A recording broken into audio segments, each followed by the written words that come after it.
السلام عليكم. اكيد طبعا كلنا سمعنا ماتش الزمالك امام زيسكو يونايتد في الكونفدرالية، وحرفيا حال الزمالك يصعب عليك.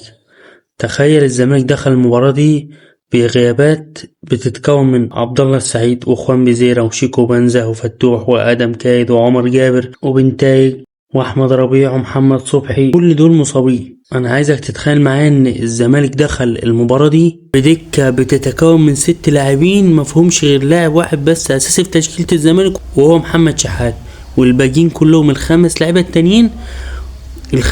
التانيين كلهم من الناشئين. مفيش غير لاعب واحد بس وهو محمد شحاتة، اللاعب اللي يصلح يلعب في الفريق.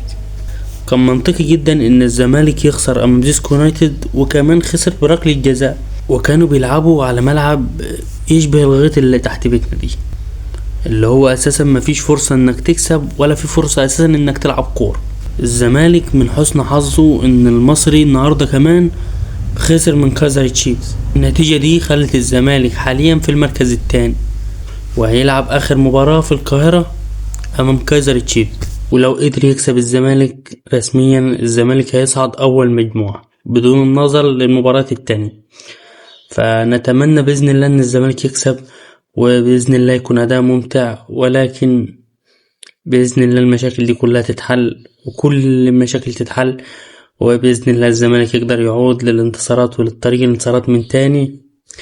وما تنسوش تدعمونا بلايك ومتابعة وتصلوا على النبي أهم حاجة. والسلام عليكم.